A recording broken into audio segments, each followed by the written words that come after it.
What's up guys, Tony Hannity's here from LazyTechGuys.com, and today we're going to take a look at the Evo Tactical case for the LG G4 by Tech21. Stay tuned.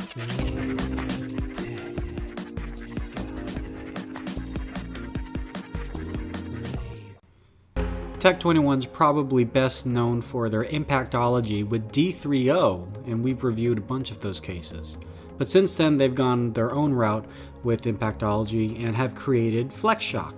We've already taken a look at it with an iPad mini case, but here it is on a standard phone case called the Evo Tactical. So the Evo Tactical comes in your run-of-the-mill packaging from Tech21, which has a lot thought out with it. The nice thing is, if you've never seen the Tech21 case before, they give you the whole ins and outs of the technology that they claim to have, including the idea behind Flexology and specifically Flexshock. Inside, it's easy to take out the case, especially if you're in a store and you want to try it out before you buy it. The Evo Tactical case has a Darth Vader kind of look to it. It has a matte finish and these two glossy lines going down the side with the Tech21 logo. Not quite sure what they're going for with that, but whatever it is, it looks kind of cool, a little racy feeling, if you will. It is very malleable. It's, I guess, TPU, if you will, kind of silicone-y. And if you're one of those individuals that did buy the leather back, they take into account the stitching in the middle. Now on the inside border of the case is the actual Flexshock, which basically, like I said, borders the whole inside of the phone. And the idea is the Flexshock will absorb any kind of impact that comes along should you drop your phone or anything like that. They can make it any color they want, but having it red on black has that racer kind of look again. You probably wouldn't expect there to be any kind of issue when you're placing the phone inside your case, and really, there isn't. You just snap in the top, bottom, and voila, you're done. It leaves all your ports open, so you can easily access your camera, the flash, your buttons, your speakerphone, your plugs on the bottom for headphone and charging, and I guess on the top is an additional microphone and I think something else, but I shouldn't know. Anyways, there is a good amount of grip, although it is a matte finish. So if you feel that you're used to something that has a little bit more grip to it with general, silicone or something like that, this might slip out of your hand. For the week and a half that I used it, it didn't really feel like it slipped out of my hand. However, I felt like I had to hold it a little bit more gingerly than normal.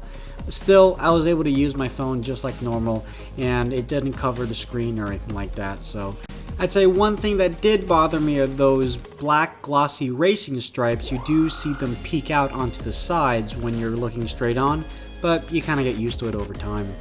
What I really want to test out though was, how does this fare if you drop it? So this is the phone, and terrible lighting, I apologize, but you'll see that with the phone and the Tech21 Evo Tactical case, it fares pretty well. Not only did the case stand up pretty well, the phone itself worked fine. It wasn't slow afterwards, it didn't have any physical damage to the camera or anything else. There's no crazy missing or loose parts or anything like that. But obviously that's not how we drop a phone, so let's drop it waist height on its side.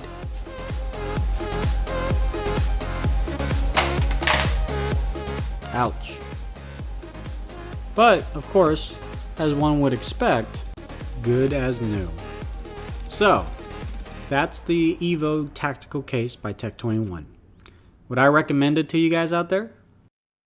I would recommend this case. It's $40 and it comes in both black and purple. The one thing I did have an issue with, as I mentioned before, is that, I don't know if you guys can see here, but the racing stripes, the glossy stripes, you can kind of see in the front. And that was something that kind of irked me, especially when I'm looking at it, because I feel like that when I'm looking at the case, there's a chunk of the case missing. And I look at it closer, it's like, oh, that's the design. It's something you get used to over time, but even doing this review right now, it made me do a double take just a few times. So that's really a perception and a preference, which I guess is why having case options is a good thing. But yeah, it's not a bad case whatsoever overall. And just in good Tech21 history, you know you're going to be covered very, very well. Now, the thing is, I've seen a lot of comments in the videos that I've done that people have said, oh, this Impactology, Flexshock, and D3O, it's just a gimmick. It doesn't really do anything. It's silicone. The silicone itself, the TPU itself will absorb the shock. Hey, you know what? That might be true. I'm not a scientist. I don't know the exact chemical imbalance and all that other stuff, like how that really works. But what I do know is when I drop the phone, I don't really have to worry about it whatsoever. So I say to you, my friend, go get this, or at least go try it out at your local store for your LG G4. Let us know what you think. Hit us up in the comment section below here on YouTube or our website, lazytechguys.com. And you can also find us on all the major channels, Facebook, Twitter, Google+, and we will talk to you guys in the next one. Late.